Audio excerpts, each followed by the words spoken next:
Children, the time of ascension has arrived. Oh, for the love of God, haven't any of you ever been in a cult before? What's up, everybody? I was looking back on some of my older videos, and I remember that Pinocchio video that I made last year. No, not that one. No, not that one either. Okay, we get it. 2022 was a weird year for Pinocchio. I was talking about this one, the 2022 live-action Disney remake. Believe it or not, that video was originally supposed to be just a short one. Nothing too significant, just something that tied you all over while I worked on my bigger projects. But the more I thought about it, and after discovering that really awesome documentary on the making of the original 1940 film, the more I realized just how awful that movie was. And it got me thinking, for every awful live-action remake there's an original gem that's going unappreciated by Disney right now. So I was thinking, maybe I'd make that my next mission. And boy, what a mission it'll be. Dealing with these weird, wicked wannabes, soulless computer-generated nothingness, to literal concentration camps. But hey, at least I'll find a new appreciation for the classics, right? And what better one to start off with than what many fans of Walt Disney consider to be perhaps his magnum opus next to Snow White or Cinderella, than Sleeping Beauty. I mean, just what is there to say about Sleeping Beauty? It really is just one of those movies that is iconic. You know it, I know it, we all know it. We grew up with it, our parents grew up with it, even our grandparents grew up with it. This movie's older than my parents are, and chances are, it's older than yours too. Sleeping Beauty was released on January 29th, 1959, and at around $6 million, or $62 million in today's money, Sleeping Beauty was the most expensive film Disney had made up to that point. And because of that, it would sadly be declared a box office bomb. Yep, you heard it right. In its original theatrical run, it would only gross about $5.3 million, or just under $55 million in today's money, causing a net loss of about $900,000, which eventually led to massive layoffs in the animation department. You never would have guessed that such an iconic film not only failed financially, but would also cause such a huge backlash against the animation department. I mean, with Pinocchio, it's kind of a no-brainer why it failed initially. It was World War II when it was released, but the reason Sleeping Beauty failed was mainly because it was considered too innovative. Now, that's not to say the movie wasn't innovative. It was, and we'll go more into this later, but from a business perspective, being innovative is kind of a bad thing. Walt wanted to experiment with this movie, using various new technologies to bring this movie to life in a way that no one had ever seen before. Walt Disney himself stated that he wanted Sleeping Beauty to look like a moving illustration. He didn't care how long it takes, as long as it ended up on the screen. And yeah, they took their sweet time with it. Try almost 10 years. He did admit that doing Sleeping Beauty presented some real challenges because they had used so many elements in Snow White and Cinderella that the challenge in doing Sleeping Beauty was to come up with something new that they had not done. He was obviously really searching for how is this one going to be different than the others. So he thought design, interesting design, something bold, modern, would be the way to go. Walt wanted this movie to be more serious than his previous works. No goofy sidekicks, no over-reliance on slapstick or subplots, just a straightforward, by-the-bone fairy tale. And as bare-bone fairy tales go, yeah, this is one of them. You ever heard of that stereotype of old Disney princesses on how they have no personality and they only exist to get with the prince in the end? Yeah, Aurora is that princess. Just no real character there outside of a pretty face and a pretty voice. The prince is the same way, I'm afraid, although I did laugh a little bit when he fell off his horse.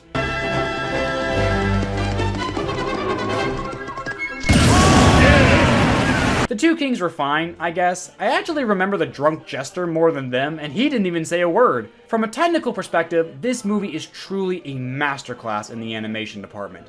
But when it comes to its story and characters, it's about as rough as the production. Really, the only characters that stand out in this movie are the three fairies and...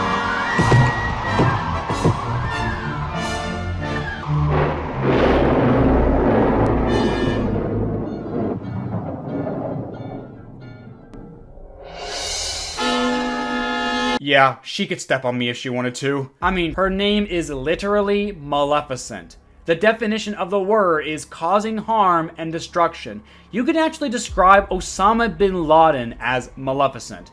And yet Osama wishes he could step into the same room as this bad bitch. Everybody talks about the opening and how she curses a baby to death, all because she wasn't invited to a party, which is pretty cool. But can we talk about that scene that happens right before the big climax? After capturing Prince Philip, she walks into his cell to gloat about her victory. But not only that, she also describes what's gonna happen to him in painstaking detail. Turns out, she's not gonna kill him, torture him, starve him, or anything. Her plan for him is simply to let him rot. He's gonna grow older and older and watch the years roll by until he's an old ass man. By then, he'll be set free to go kiss Aurora, but by then, she wouldn't want to be with an old ass man. Who would want to be?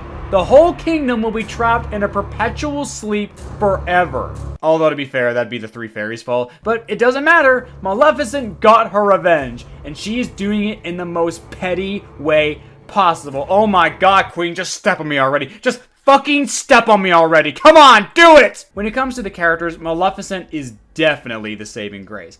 There's a reason why she's considered one of the greats. And yet, we haven't even gotten to the best scene in the entire movie yet. The epic battle between Philip and Maleficent. I don't hear people talk about this battle enough, and frankly, it makes me sick. It's easily up there as one of the greatest climaxes in animation. No, in film history. Is it the absolute best? Well, I don't know about that. I think Beauty and the Beast is a little better, but still, Walt Disney and his team did not have to go so hard on this final battle. It's insane. Let's start with the sound design, because these sounds are so iconic. From the sound of fire blasting out of Maleficent's gaping maw,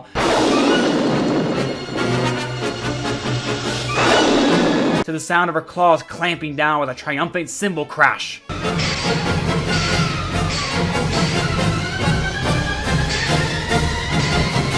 It just has such a hit to it. Like, you can really feel the power in every bite. Then you have the score.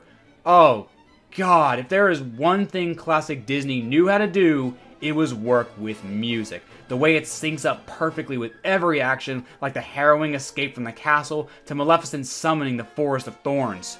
Round Stephen's castle, cast my spell!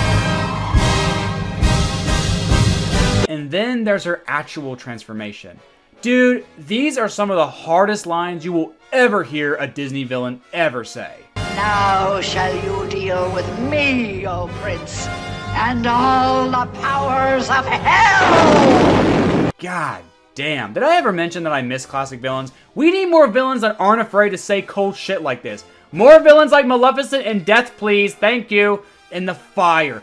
Man, evil never looks so good. When you're a little kid and you're thinking about those fairy tales of a brave knight fighting against a dragon to save a princess, this is exactly how you would imagine it. It's gripping and harrowing and intense. It's just one of those climaxes that really makes it all worth it in the end, despite the movie's flaws. You had Maleficent be a bad bitch the entire movie, being practically obsessed with murdering this baby, and to the very end, she's completely unapologetic and loves every second of being evil. Even in her last moment, she wasn't just gonna lay down and die, she actually tries to take Philip with her. A petty bitch till the very end. Why won't you step on me? Guys, we gotta talk more about how amazing this climax is. For all the movie's faults, this climax still serves as a phenomenal experience that makes the entire film worth it. I do want to go more into Sleeping Beauty as a whole in the future, but I'll probably do that in the same way I did Pinocchio, where I talk about that in comparison to its clearly inferior live-action remake. I just wanted this video to focus primarily on the climax itself, since it is one of my all-time favorite climaxes in any film. It's just so superb in every way, from the sound effects, to the music, to the animation. I mean, what else is there to say? If you're looking to go rewatch some classic Disney, maybe rewatch this one. Or at least skip to the last 10 to 15 minutes, which I actually do sometimes, if only to appreciate it even more than I already do. And I do greatly already. And I wasn't kidding about Maleficent, by the way. She can totally step on me whenever she wants. Don't deny it, you're exactly the same as me.